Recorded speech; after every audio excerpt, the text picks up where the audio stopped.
Hello YouTube, it's Lion here with Hobbies of a Man, and today we're going to do another manga review. Today's manga is going to be volumes 3 and 4 of Komi Can't Communicate, which are still very wonderful volumes. And the story is still just as good, if not better, than before. Please like and subscribe. I would really like to hit 50 subscribers by the end of the month. We're at 30-ish, somewhere like that. And it'd be super, super cool to hit 50 by the end of the month. So please subscribe. Hit the notification bell if you guys want to know when I upload a video, like instantly, I guess. And yeah, like the video, please. It'd be pretty cool if we get 10 likes on this video. Besides that, remember that I'm going to do an interview with Tentai Books sometime this month. After the 15th, because I have tests and stuff. So if you guys have any questions to ask a new light novel publisher who is going to publish in both Spanish and English, and from what I understand, mostly going to publish digitally, but they do have plans for physical releases from what I've heard. So if you guys have any questions for them, please leave a question down below in the comments. And I'll do my best to ask them if I have time during the interview. I also put it on Reddit under the same username as here, on the light novel subreddit. I got a few good questions there, which are pretty awesome. And check out my Instagram and my Twitter. And yeah, so before we start, I'm going to review this based on 5 things. Plot, characterization, and world building, which are the objective section, and then I'm gonna look at the art and fan service. Fan service is basically non-existent in this series, except for, you know, very basic, like, oh, they're in swimsuits, it's hot, that kind of thing, which is literally like 1 page in these 2 volumes. So that's that out of the way. And because it's a slice of life romantic comedy, there's really no world building since it's just in normal Japan. So that's another thing that I'm not really going to cover here. Usually the art is purely my opinion, but because this is manga and a visual medium, I think it is important. So I'll pay more attention to it in manga. Although usually it's not really relevant to what most of the things I read. And there's that. So Komi Can't Communicate. Oh, this is the wrong volume. Volume 3 is very much the summer adventure, I guess. They finish school. They go to the pool. They do a festival thing. They hang out together.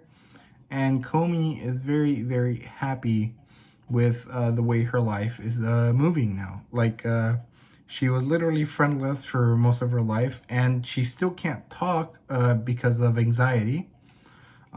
But she's very happy with her achievements in the terms of friendship and being able to communicate. In volume 4, we returned to school. They had a month off for summer break, which is different from us in America who have 3 months off. This one doesn't really introduce any new friends, although it does introduce 2 new characters. And most of the stuff that happens is just interactions with people that hadn't happened before. Komi plays video games like Swamp Bros, which is a Mario Bros parody with Naka Naka. And then she makes dinner for her family, which is like seemingly the first time she does it. And everyone's very happy with the results. There's also a little scene where she interacts with her brother and she talks to him, but he thinks that he imagined it because apparently she never does. There's a Subway parody. They do homework together. And there's the sports festival, and they go out and take pictures with each other at like a picture box, like the place where you go, and then at the end there's like a strip of pictures. which I think is something people do, although I can't think of any that are anywhere near me, like in my town or my city, I guess. But so I it's not something I would have ever done. But yeah, these two volumes have a certain development in the romance aspect. It's kind of brought up, and there are some situations where that's played up a little bit more. But in general, this is still very much a girl that has never had friends before, finding friends and understanding how to communicate with people in a way that she never had before. And it's still full of these beautiful, like, special moments that we all always forget about, that we don't really actively think about anymore. Like the first time that you go out with your friends in a summer, like by yourself, that first time in your life where you're like, I don't want summer to end because this summer was so fun and I want to continue to do the things that I've been doing, which I don't think is a feeling very many people have very often, although it does happen at some point in our lives. Usually, summers, at least for us in America, are rather long and very boring, essentially. Or in my opinion, they tend to get boring, and you kind of just like want them to end, but don't really want to go back to school except for the interactions with your friends. So yeah, and there's a few like I don't know, like I don't like particularly get emotional while reading it, but then as I process and think about it, I start to remember all these things that are either the same or very similar, that just kind of hit me like with nostalgia and melancholy and these like feelings of what's the word? It's not like sadness, or not sadness for the sake that it's sad. It's more like this is the thing that I've experienced that I will never experience the same way ever again, which is a very complex sort of nostalgia, I guess. And I don't know, it really like puts me in a reflective mood where I start to find more value in the things of this sort that I would normally just like think of as normal or take for granted. And it's such a like interesting depth to a series that seems to be so like simple and basic, and it's really like surprising and interesting, and it really draws me in a lot. Like I seriously am going to give these back to my friend and then try to get all of them for myself, because they're so like I don't know, just like I want them and I want to have them. And because they're like not exactly 4 coma, but they're so like easily consumed, it's something that I can reread really easily when I am feeling down and need like a short injection of like warmth and happiness, that I really want to have them in my collection. And you know, it's like so wholesome and so like soothing, I guess is the right word. But there is that aspect of like melancholic nostalgia to it, you know? It's so weird. I don't really know how to explain it properly, but it's just there, and it's so like important. And I don't know if it will affect a lot of people the same way. I think you have to have a certain amount of respect or care for these sort of things in order for it to affect you the way it affects me. It's just so I don't know. I don't know how to explain it, but it just is, and it's so I guess beautiful is the right way to say it. Like I don't know the verbiage that I should use. I just know that I really like it. And it's funny because if you really think about it, there's essentially no like like there's an overarching plot line, but it's so basic and simple that it's just like, okay, she'll eventually do it, and we just have to find out how.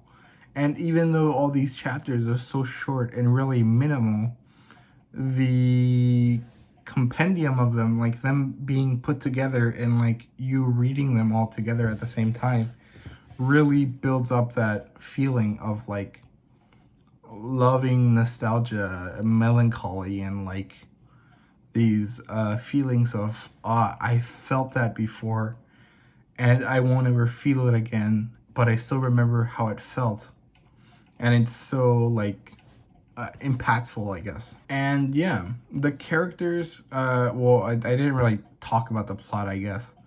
I basically talked about my feelings, but yeah, the plot is very basic. They just do a bunch of different activities, and I mentioned them before, so it's fine. Characters, still very fun. Naka Naka and Agare are still my favorite. Naka Naka is the Chinubi, like, emo, edgy kid, and Agare is very much the, what's the word, like, the cute librarian girl who is very, like, unable to socialize, but she still tries. Najimi and Tadano are the same as before. I quite like them, but they're not really my favorite. Yamai is still a crazy tsundere who is actually really, really funny. And yeah, I don't think they introduced any new characters in Volume 3. Well, they did, but I don't think they're really that relevant. We met Komi's mom in Volume 2, I think, and then in Volume 3 we meet more of Komi's family members. We understand that her dad has the same problem as she does, her brother has the same problem as she does with their social anxiety, but their mom is very much outspoken, outgoing. And we know that her aunt, her grandma, and her cousin are all like normal, like they don't have social anxiety. And yeah, we just see her interacting with a younger person, which she still is fearful, but she is still able to be more interactive, I guess. And with her grandma, we see, and her dad, because she interacted with both of them separately. With her dad, we see her, like the way her situation has affected her family members, because her dad is very much worried for her and is very happy when she tells him that she is happy with school because you know, he has similar problems, so he understands her. And then her grandmother asks her if she has friends and if she's happy, and Komi, although non-verbally, responds very happily, and her grandmother is very happy for her. And that's such a like small detail, but it's so meaningful because it shows some character growth. And that's really another interesting aspect to this book, is because of the shortness of it, you don't really feel like much has happened. But when you stop and think about it, Komi has 11 friends by now, by the end of the 4th volume. She started with 0, and her character growth is huge. Like at the beginning, she couldn't do anything. Now she talks, even if it's only through writing. She has moments where she can navigate things that normally would give her amazing anxiety. She's happy around her family members. People are noticing the difference, that she's more active and happy about herself and her life. And that's huge, and that's so like relevant to us again. And I feel like I'm reiterating so many points from our first video, from the first video where I cover volume 1 and 2, but it just is like a thing that compounds, and that it hasn't really changed the formula, but it's still effective and making you care and stuff. And it's so like good, even if it feels so like it shouldn't be good, or like that it should just be like a thing that you read and forget about, but you don't forget about it. It like affects you deeply. It's so weird. I don't think I've really ever been affected by media in this way, which either means I'm not consuming the right media, or that I don't usually think deeply about what I'm reading, which are both very possible. But or maybe I have. It's just that I focus on other things, like how cool something is, or like how relevant it is to my current moment in life, where this is more relevant to things that have happened to me before. Yeah, but it's so like good. I just love it. It's very nice. And yeah, so we also get a new character introduced. Well, two of them in volume 4. There's this like country bumpkin girl who speaks like a very like southern US type of person. I assume they localize what's that place called? Hokkaido? No, it's not that. I don't know. There's like one place in Japan that everyone knows is like the country place. And they localized it for us in America as like a southern accent. And so she's like a country bumpkin, and she's like says like y'all and stuff. And it's really funny. Or I think it's funny at least. And then we have this other girl who is like this gal type of character. She's like hot and older, and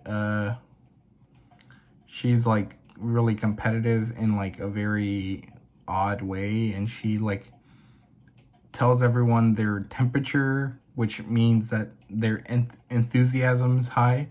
So originally she tells Komi that she's like a 17.5 degrees or whatever, which I assume is in Celsius. And so well, I assume it's in Celsius, but now that I think about it, she's probably in Fahrenheit, because 19 degrees Fahrenheit is rather cold, but 19 degrees Celsius is actually rather warm, or like mid-level, like chilly, I guess. So maybe, yeah. And then she just is weird, and it's also fun.